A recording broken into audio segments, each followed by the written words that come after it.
पहा घातांकाचा समोरचा प्रश्न यामध्ये जर आपण या ठिकाणी घातांकामध्ये 4चा घातांक 3x अधिक 4 गुणिले 4चा घातांक 2 गुणिले 2चा घातांक 3 बरोबर 16चा घातांक 2 गुणिले 2चा घातांक 4 तर x बरोबर किती। आता पहा बऱ्याच वेळेस या ठिकाणी हे घातांकाचे जे प्रश्न असतात प्रश्न फार मोठा असतो परंतु या ठिकाणी उत्तर जे असतं अतिशय सोपं असतं। यामध्ये स्टेप बाय स्टेप लक्षात ठेवायचे। आपल्याला इथे प्रश्न जो आहे आपली x ची किंमत ही घातांकी संख्येच्या घातात आहे, पायामध्ये किंमत नाही विचारली। मग या ठिकाणी 3x जे आहे पहा आता इथे पाया हा 4 आहे, हा 4 आहे, इथे 2 आहे, इथे 16 आहेत, इथे 2 आहेत, म्हणजे आपल्याला एकतर पाया समान करायचा आहे। आपण 2 ला 4 तर नाही करू शकत परंतु 4 ला आपण या ठिकाणी 2 करू शकतो। म्हणून या ठिकाणी 4चा जो आहे तर इथे 4 जी संख्या आहे तर 2चा वर्ग असे 4 मिळालेले आहे। त्यानंतर वरती 3x आहे तसं मांडायचं, 3x अधिक 4 याला गुणिले करा, इथे 4 आहे याचा वर्ग करा आणि पुन्हा त्याचा वर्ग घ्या, याला गुणिले 2 जशाल तसे मांडा, इथे 3 करा। पहा आता पाया वेगळा होता हा समान झालेला आहे। म्हणजे आपण 4 ला नेमकं कसं मांडत असतो तर या ठिकाणी 2चा वर्ग म्हणजे 4 असतं, म्हणून यामध्ये आपण याला या पद्धतीने मांडलं। पहा आता समोरील दिलेल्या संख्येमध्ये याच्या पुढे जे बरोबरचं जे आहे तर पहा आपण जागेअभावी या ठिकाणी इथे असं करूया। पहा हे बरोबर आहे, बरोबरच्या पुढे या ठिकाणी 16चा वर्ग तर आपण सरळ इथे जी दिलेली संख्या आहे 2चा कितवा घात 16 होतो हे घ्यायचं। पहा आता 2चा या ठिकाणी आपण जर बघितलं तर इथे 4 ला आपण 4 चोक 16 असं म्हणतो, बरोबर आहे।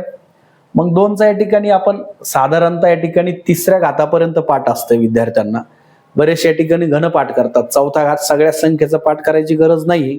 जसं आपण या ठिकाणी पाहतो की कमीत कमी 15 पर्यंत 1 ते 15 संख्येचे घन आणि 1 ते 30 संख्येचे वर्ग एवढं जरी असेल तर या ठिकाणी आपल्याला याच्यावर हा प्रश्न सोडवता येतात। मग याला या ठिकाणी काय करायचं, एखादी संख्या जर याच्या पटीत असेल तर 4 चोक 16 याला 2 गुणिले 2 याला सुद्धा 2 गुणिले 2 म्हणजे 2 किती वेळा गुणाकारात मांडले तर 4 वेळा, म्हणजे याचाच अर्थ 2चा चौथा घात कंस बंद त्याचा वर्ग गुणिले 2चा आहे तो चौथा मांडावा।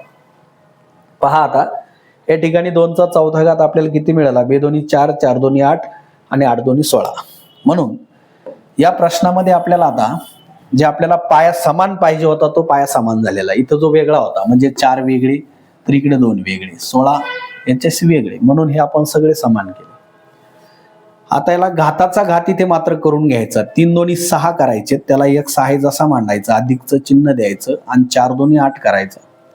याला या ठिकाणी पहा याला देखील 2 करायचे, म्हणजे इथे आपल्याला गुणाकाराचं चिन्ह आहे, इथे बेरजेचं चिन्ह होईल, 2 दोन्ही 4 करायचंय, परत गुणाकार आहे म्हणून इथे अधिकचं चिन्ह होईल आणि 3 आहे तसे मांडले जातील। कारण आपण पाया समान आहे म्हणून हा जो 2 आहे हा एकदाच मांडलाय, ह्या बाकीच्या संख्या आपण या ठिकाणी गुणाकाराची पद्धत आहे, पहिला नियम आहे, म्हणून त्या पहिल्या नियमामध्ये बेरजेचे चिन्ह सगळे मांडून दिलेत।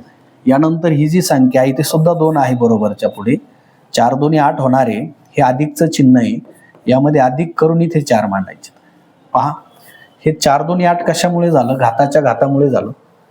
पाय आता या ठिकाणी इथे मांडायची गरज नाही, आपण 6x आहे तसा मांडला, इथे बेरीज 8 आणि 4 12, 12 आणि या ठिकाणी 3 ही बेरीज सरळ आपण 15 इथे मांडून टाकावी, बरोबरचं चिन्ह द्यावं, 8 आणि 4 12 म्हणजे 2चा घातांक 8 आणि 4 12 इथे या ठिकाणी आपण जो मांडला, परंतु इथे आपल्याला 2 घ्यायची गरज नाही, डायरेक्ट 12 मांडावे। पहा बरोबरच्या डावीकडे आणि बरोबरच्या उजवीकडे ज्या संख्या मिळाल्यात यामध्ये आपण 6x आहे बरोबर 12 उजवीकडे आहे जशी मांडली, हे मात्र वजा होतील, कारण अधिक 15 डावीकडे आहे ते उजवीकडे आले, म्हणून यामध्ये आपल्याला 6x जशाला तसा मांडावा, पुढे या ठिकाणी दिलेले 12 म्हणजे 15 मधून 12 वजा करावे, मोठ्या संख्येतून लहान संख्या वजा होत असते, 15 मधून 12 गेले खाली राहिले 3, मोठ्या संख्येचं चिन्ह द्यायला विसरायचं नाही, म्हणून वजा 3 भागिले 6 करावे, 3 1 3 आणि 3 दोन्ही 6, म्हणून x बरोबर वजा 1 छदामध्ये 2